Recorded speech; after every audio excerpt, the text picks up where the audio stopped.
My name is Amanda Cassar, and welcome to the Financial Secrets Revealed podcast, Season 2, Lifting the Lid on Financial Abuse. Now, my guest today is a fabulous woman I met possibly around 10 years ago at a conference by the Association of Financial Advisors held at the Royal Pines on the Gold Coast. Now, at that time, I was looking to move my licensee as a financial advisor, and Maree had been assigned to recruit me. So we made a time to meet up at the conference and see if we were a fit. And I think things went pretty well, Maree, didn't they? Welcome. You think so, yes. Yeah, so the lovely Maree Lallensack at the time was working for a licensee called Financial Services Partners, and we hit it off. I did join that licensee and was a very happy camper there for many years before getting my own license. So welcome to you, Maree. Thank you, Amanda. It's a pleasure. Now, it wasn't too long before Maree and I enjoyed a glass of wine, and you shared your story with me, and I'm not sure if my jaw was still bruised from hitting the table as it dropped as you revealed this amazing story of your marriage to me. So obviously we're talking about financial abuse today, and you found yourself in a financially abusive relationship. Now, you were young at the time, you'd been married and had children, I believe. You were quite financially secure, working in executive roles in financial services. So a smart, savvy lady, and swept off your feet. Can you tell me how, the relationship came about? We met back in 2002, and we'd met racing. So I'd been taking a sabbatical. So I was pretty thrilled with my life as it was going along. And I met this certainly out of my normal mold of a man that I would go out with. I was more into suits. And this man was very bohemian. So I was attracted to him because he had lots of adventure written all over his face. So we chatted for about 6 months before we decided that I would move in with him. And then a year after that, we got married. But while I was living with him, he told me he had a dream, and he said to me, could I help him with that dream? And so he discussed that he would love to have his boat back in the water and functionable. And I said, okay, well, tell me what you need. And I lent him some money. Now, that was fine. That was in the October. But by December, we got to $300,000. Just that. I think you said the original was 30,000. So that escalated quickly. That escalated very fast. It was such an easy bank to borrow from. Yeah, you didn't really have the ticks and boxes and checks in place, did you? No. Thank goodness I wasn't lending in those days. Anyway, so what happened was, he was very cute about what he did. He said to me in a rush, oh, here's a handwritten note to say that you own half of my asset, this boat. And I kind of went, oh, okay, fine. And I just shoved it in the bottom drawer. Now, this wasn't just a little tinny that you had, Maree, was it? We're talking about a 70-foot sailing boat that had a lovely history. And all of a sudden, you got a handwritten note to say you're a half owner in this boat now. That's correct. Because of the money that you'd been lent. Yes, but let's understand this sailing boat can't sail. It's in a shed. Okay. A non-sailing boat. Certainly not. Fair enough. So now, that wasn't the end of it, though, was it? The $300,000? No. So time went on, and we got married. And now what was actually happening is he had his old business back in full production, which was boat building. And he kept asking me, saying, I can't afford to pay the salaries of the tradies and all that. So I stepped in again. All right. And unknown to me that a couple of his clients weren't very happy with him, and what they wanted to do was send him bankrupt. I wouldn't allow that. He was a guy I loved. I was married to him, like most loving relationships. You step in and you do stuff. And I did. I sorted out all the debt. And at that time now, this is going to sound the weirdest thing. We were 800,000, pushing $1 million. So So it this was has an enormous loss. so this has gone from October 2003 to December 2004. Yes, that's correct. Just over 12 months, we're now up to $800,000. Now, look, you were obviously a great bank to be able to afford that. You must have been quite comfortable. I'm sure you had, your retirement plans in place. I believe you had a share portfolio, a home. You're under 50. You're in a senior management role. So you're not a silly lady. You've set yourself up really nicely. Yes. And he's just feeding, Uh, leeching, bleeding you dry. Is that the... I think he saw me as somebody who was generous, somebody that loved him, someone that wanted to share a great life with him. It was just stupid because I couldn't see what he was up to. And I think that's really important to understand. There's, one of the things that is so painful about what I've had to go through and so hard for me to grasp and I class myself as fairly intelligent, is that the person you love, you find out, is not really that person. And therefore, they are manipulating you all the time, and you cannot see it. And so this is one of the biggest, I suppose, red flags for people who are in narcissistic relationships or where coercive control is part of their life. So do you look back now and go, oh, the scales are off. Oh my God, I can see it all so clearly. yes, I can see. And even though he signed over the boat and all of that. So 100% of the boat is now in your name, just in a handwritten note. Yes. Okay. But so there's no you going to the marina and signing it over formally. He didn't do that with intent. He did it as an appeasing thing. And this is a fine line. Fine line. He thought I would have taken the notes and screwed them up and thrown them away. But I didn't. I actually had my head in gear and I put them away. So when it comes time for the next round of financial issues that I had to go through. So you said there's a few parties involved at this stage wanting to send him bankrupt when you step in? That's right. There were 3 parties. I had to negotiate with 3 parties and all the debtors. Great. Yeah. So you saw that. What are we up to now? It gets to 1.2 million. 1.2 million. Wow. So everything's settled, and then you go, right, the boat's in the water, finally. Yes. Let's go sailing. So the adventures begin. Yes. So we take off and we head over to New Zealand with crew, with the intent that the boat is in New Zealand for a few months and to go to Hawaii. To Tahiti, I should say.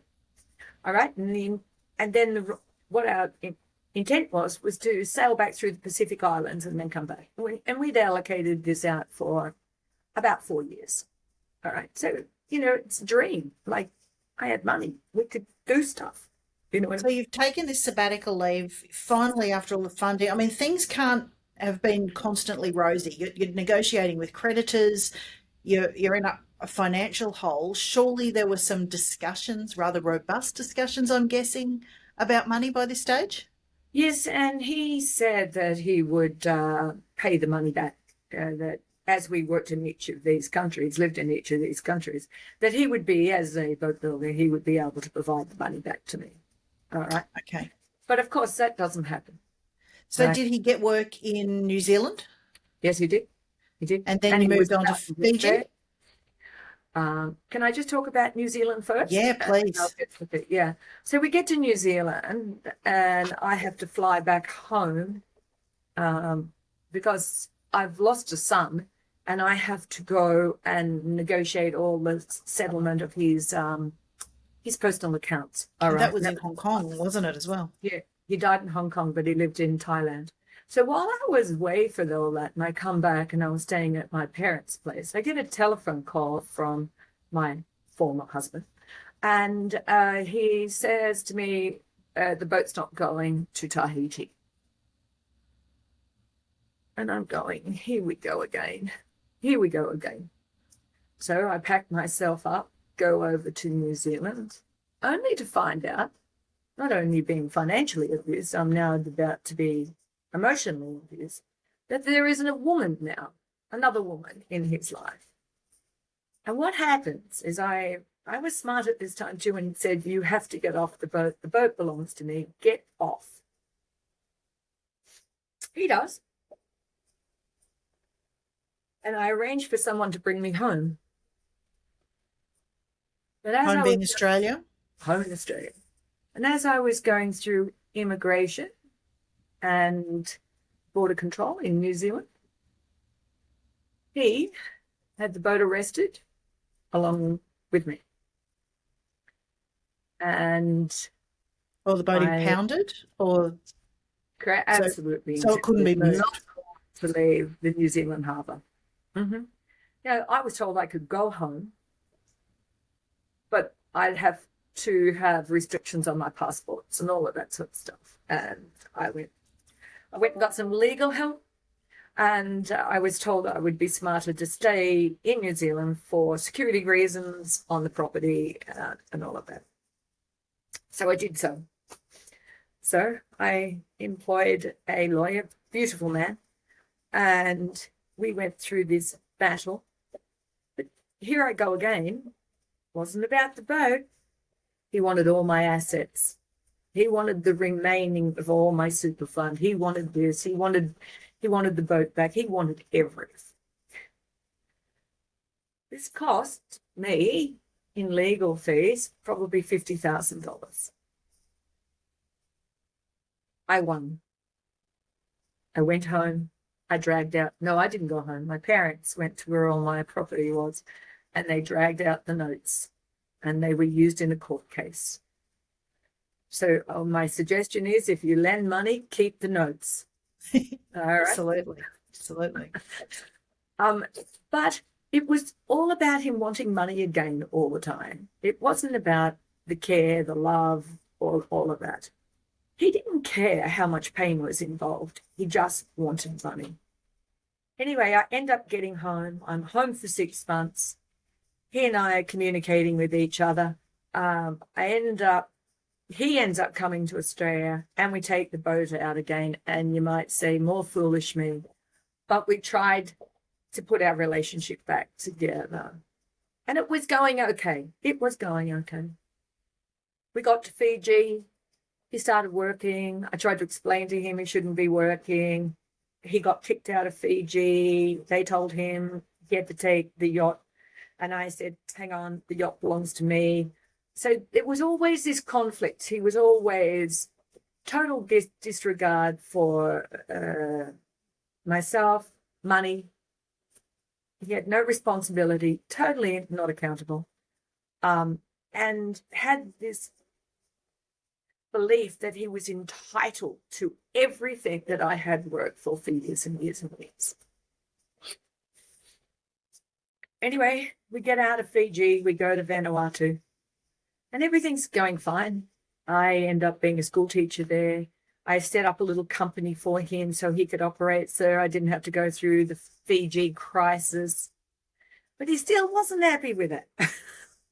I was thinking nothing's going to make this guy happy at this stage. So what year are we up to? So you met in 2002, married 2004. What year are we now? 2009. Okay. So you've got 5 years down the track, and you're in Vanuatu. And we're in Vanuatu. And he's gone and got a little job. He's building and helping people with their boats. But he's now decided that he's not going to share his income with me, like to assist, in everyday living. Not at all. No, it's mine. It's mine. Not even food. Not Rent. even food. Oh, or a glass of wine. Most importantly. Anyway, there were arguments starting. There really was, and that was a bit sad. And and he went back to his old girlfriend in New Zealand. And at one stage, I rang her and I said, "Look, I understand you love and care for each other. Why don't you come and get him?" Which would have been a best Horrified. outcome had that happened, Yeah, probably. yeah. She was horrified. She said, "You have to understand, Maree, you're crazy." So that's what he Really? told her. Correct. That I was mentally unstable. No way, I was still being a school teacher. I was still making money, still paying all the bills, all of that sort of stuff. So did that Anyway, make you stop and think when, this other woman is saying, these are the things he's been telling her? Was that a bit of a, oh, wait a second moment? yes, it was. Yeah, it was because he he was determined, and this is all a part about the abuse. These people will say anything to get what they're after. These people are like vampires, except they just don't want blood. They don't want blood. Well, the blood they want is your blood. And Yep. that means money, social standings, all of that sort of stuff. And I am sure with a lot of other people that have gone through financial abuse, the person that's doing the abusing covers this with, "Oh, I love you and I'm here to care for you and I'll always be there." And you take that on because you're emotionally involved in most cases. Yep. And you can't see it. You just can't see what's actually happening. You lose sight of it. And So trust by me, now we're 5 years in, we're 1.2 million debt. There's a girlfriend on the scene, on and off. You're working. There's no sharing of resources, obviously, from one party, just very one-sided.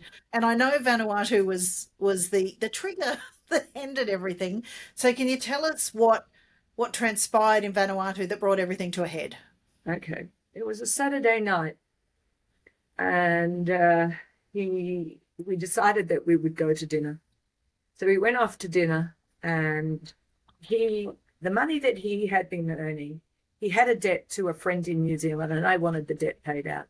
So we allocated all this money, and he had it in, I had it in cash for him.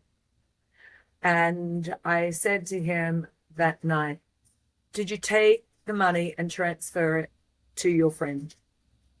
And he said yes. And I said, "Great. Can I have a copy of the receipt so I can say that payment has transpired?" And he said, "Oh, they didn't give me a receipt." Lie, lie. I said, "That's nonsense." I said, "All banks have to give you a receipt. Even if it's for $1, there has to be a transaction paper, piece of paper, proof of transaction." Yep. Anyway, so there was an argument over it, and I implied he was lying. And we got back home, and everything was fine. I went off to bed. I didn't sleep with him that night. And the next morning, it's quite early, he came into the bedroom and told me how disappointed it was that he didn't make love to me last night. And then proceeded to tell me that he was going off on shore to pick up some pastries for breakfast, which I was quite happy about. And I said, "Okay, good. I'll get out of bed and I'll make coffee and I'll be ready when you come home." So he came back with the pastries. We're sitting down having coffee and pastries. He said to me, "I'm going to do that, clean that shower this morning. Are you ready to do that?" I said, "Yes." He took me through a set of instructions I had to follow very carefully, which I did. And in the middle of this process, I was on my hands and knees with a jug of solution, pouring it down a drain pipe in a boat. Came in, he shoved me, he pushed me. This solution went down the hole, and next minute I was in a gas chamber. I was screaming for my life. I had a foot between the door and me to try and get out. I pulled myself up. My body was half jammed, and this was a solid wood door, not a veneer door, a solid wood door. And he was jamming this door against me, and he was punching me. So my hands were all blue, my legs were blue. He hit me around the jawline. My chest was, and then he just went wham. and it threw me back. I fell. I was in a meter by a meter square room being gassed. I was there for 40 minutes. So this bathroom is down under the waterline. You're saying it's, and you've just poured an acid down the drain, and you're inhaling all the fumes. And I Yes, believe you told me he'd actually even premeditated. He'd locked all the vents he before had. this. Yes. So I you've got, find this out later. I find this out later. oh wow. Because I realized that the doors were locked from the outside, and that could prove that I didn't struggle, right? That it probably could have looked like that I committed suicide, Yep. right? So it was very premeditated and had taken ages for him to work out how he was going to put this all together. Yeah. Anyway, he called out my name and How asked did me, you could I survive? I hear mean, him? if there's all these fumes in there, how are you living and breathing for 40 minutes? Good question. My first marriage, I was married to a detective, and I'd studied a lot of criminal law. And I I can't believe this has come in handy. learned that all these type of people make a mistake. All right. And I had to find out what the mistake was. I knew the water had been turned off because he told me. He'd turned the lights out. I was in pitch black. And I put my hands into the toilet water. Now you have to understand, on most yachts, toilet water is seawater, not fresh water. It's not drinking water. So I took off the shirt I had and stuck it in the seawater, put it over my head, and put myself into an S-bend with my hands all over it. At this stage, I was starting to fade in and out. And I knew, and this won't be very nice for the listeners, I should say, but if I lost any sense of consciousness or made a mess of myself, I knew I'd be on the stages of going out. I was already starting to have breathing difficulties. I was fading in and out. I could feel it. And I hear him call out. And stubborn as I can be on occasions, I refused to answer. He did it a second time. And then an old-fashioned Bible saying says, the crow only crows 3 times. So I said, yes, I can hear you. There was stone silence. That shocked him. There was stone silence. The telephone rang. I heard him say, the job is not done. So he's got an accomplice as well. Then he came back. And here we go. He started negotiating money. So you're still locked in the fume room, I am. a toilet full of seawater and T-shirt wrapped around your head in darkness, and he wants to discuss your assets. It's not even funny. It's unbelievable. Correct. So what happened was, and like lots of these people that have been through financial abuse, they realize they'll do anything to save themselves. So, of course, I agreed to everything. He wanted the rest of my assets. He wanted me to sign over my super. He wanted me to sign over, now wait for it, 100% of the boat. Of course, I said yes, just to get out. He's telling me that he will take me to the lawyers. This is Sunday. He will take me to the lawyers on Monday.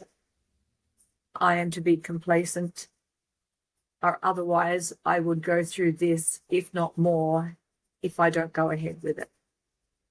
So here am I being threatened, and with pain and even death, as while I'm supposedly Or giving you shouldn't away have survived the trailers. current attempted murder. Absolutely. Wow. Yeah.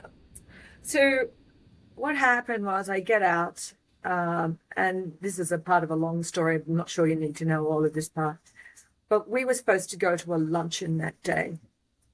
And I knew I had to get out of the boat. The whole boat was full of this acid smell. And at this stage now, I'm coughing really badly. I knew my hair was acid burnt. My nose was starting to bleed. I was in a bad way. I was really Your in a bad lungs way. have been permanently scarred, I think you've said, from Yes, the they have been fumes. Yep. permanently scarred. Yeah. Anyway, I I said to him that I have to ring my girlfriend and say that we can't make lunch because she will be worried if I don't turn up. Anyway, she was really disappointed with me, and she needed, this was the principal of the school, and she needed to collect some paperwork from me, which was supposed to be handed over at lunchtime. Anyway, we negotiated that. I negotiated, and he was sitting beside me. There's more to this story, but you don't want to be lost in all the detail. He was sitting beside me, and he was angry that I said, I will get him to take me to this venue that I'm going to drop this paperwork off, which he does very, very reluctantly. And he said he'd pick me up. And he said, make sure you're there. I said, okay. So as soon as I get off the dinghy and go to deliver this paperwork, I tell my girlfriend what has happened. And she puts me in a car, and we go straight to her place, within 5 minutes, to her place. And of course, I have to ring police. I have to ring lawyers. And Amanda, I have never laid eyes on this man since. But please, that's not the end of the story. He tries twice again after I get back to Australia to take me to court for my assets. And both occasions, he lost and never allowed again to take me to court. Wow. So for anyone listening, please remember, every time somebody asks you for money, start looking as to why. Why are they pleading with you? Why is this constant need for money so important to their lives? So you went on this massive journey in a fairly short space of time. And I mean, the benefit of hindsight is so beautiful, isn't it? So easy to look back and go, could have cut it there, could have stopped it there, could have stopped it there. So you've gone from 30,000 to 1.2, and you're telling people, with financial abuse to beware, of the triggers and all that. So he sells you the dream. You're in love with this guy. I want this beautiful dream of, having the boat sailing around the world. He's got you completely emotionally involved. Looking back now, I know you've told me before you didn't count the cost of, here's the $30,000, but you hadn't sat down and said, right, what's the dream? What's the end goal? There was no end in mind, was there? So No. probably starting with the end in mind is great advice. Like, okay, well, you want me to fund this project. What is the total cost? Because 30,000, you might think, oh, well, that's, to some people, that's not a lot of money. To some, it's everything. Yeah. But, 1.2 is a whole lot more. Absolutely.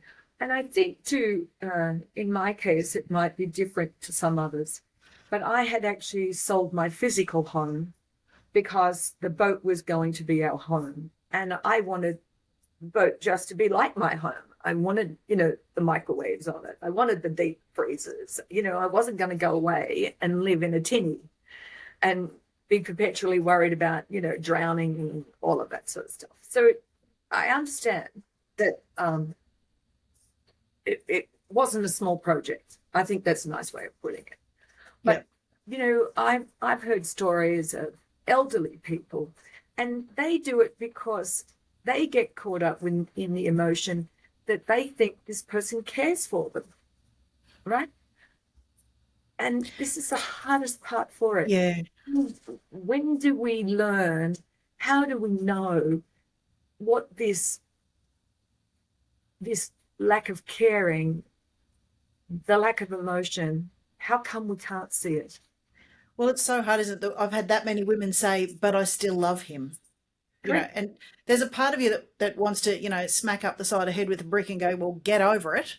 Um, Yes. but it isn't that simple, isn't it? I mean, we've got the rose Mm. colored glasses. We're emotionally attached. We've given everything to this person who, like you said, he was charming, charismatic, bohemian. He had dreams. He took you on this beautiful ride together. Yeah. And I think there's a part of you that always like, but that's who you really are. I want that guy back. I want to go back to that, beautiful place we were at. When the truth is, what you're living now, this manipulative lie is reality. There is no going back to No. that. So No. yeah, how do we get those scales to come off those poor ladies who are still, going through the, all the men for that matter who go through this? Yes. Yes. Oh, yeah. And Yeah. it happens to men. There is no doubt. And it the people I feel sorriest for in financial abuse are those that are elderly. You know, I know a story of the grandmother was lending a courier who used to drop stuff at her place money. And when she said, no, I can't do it anymore, he proceeded to kill her. Wow. Dreadful stuff. So, I Dreadful stuff. mean, we're talking general financial abuse with people. Usually, it is in intimate relationships. And yours escalated quickly. There wasn't a lot of domestic violence involved in your particular case. Yes, there was No. the emotional abuse, because usually, it's financial abuse is rarely a standalone. There's often other forms of Yes. abuse that are going along with this. But to escalate that quickly to murder, and I mean, there's just two cases we've heard about. I think it's really important that these coercive control laws that are being explored in the world now are taken so much more seriously. I mean, we had that beautiful case of the gorgeous Hannah Carter in Brisbane recently, with the three children, and, he's Absolutely. burned them to death in the vehicle. And I think at the inquest, they said there were 37 flags of coercive control in this relationship that showed what he Yes. was like. So the more and more that these messages get out about the manipulation and that goes on before the escalation is really important. I think I think it is important um, uh, in this story. Here's when I was in New Zealand on two accounts, I went to the police and asked for help. They told me it was domestic. They couldn't help. All right. Yeah. And I have written a manuscript, and that is in there. And I cannot understand why. On the third time, when the New Zealand police, when I rang them after the attempt murder, they wrote back and said, oh, still domestic violence, we can't help. Hello. Three Attempted times. murders. Because Wow. because it happened in a third world country, they had no responsibility, couldn't do anything. So the rules need to be changed. They Absolutely. really That's do horrific. need to be changed. Mm-hmm. Yeah. Well, tell me there's at least an Yeah. attempted murder charge out on this guy still today, hopefully. Yes, yes, yes. But it's in Vanuatu. So Not all in it has to do is avoid Vanuatu and it never gets filled. Yeah. So great. And I believe he's, found a new girlfriend and he's sailing the world with her. So, I life believe goes that's on. absolutely true. Unbelievable. So, as a final wrap up, Maree, and thank you for sharing your horrific 5 year journey. And I know it's not just 5 years because it does continue forever. I mean, you don't just forget those memories. Are there any final insights for someone who suspects or thinks they're going through a financially abusive relationship that you'd like to share? Yeah, I think sometimes we've got to tell a girlfriend or somebody what we're actually doing. All right. And I think we've got to listen to what they've got to say, is to say, are you serious? Because we become too involved. And we, the victims, end up protecting these people because we still feel they care, which is crazy stuff. Just crazy. So more like if you share the story, maybe it will validate what you're actually deep down thinking. That's what you're saying. Yes, yes, I believe so. Which Yeah, is because probably so confronting and why most won't do it yes, because you because don't want to believe you've that made this a person you dreadful love mistake. is doing it. Yes, yes, Wow. yeah. And I remember you telling me that the narcissist's rejection finally is the best gift they could ever give you. So I think on that note, your get away and stay away and live a good life without them is probably the best way to finish. So again, thank you, Maree, for your bravery and sharing. I really appreciate it. And look, I hope there's some nuggets in here that will help people get away and run away and avoid, what you had to deal with and so many other Thank you, women. Epson. I hope so too. Just one flag will help somebody. Excellent. Thank you, Thanks, Amanda. Maree.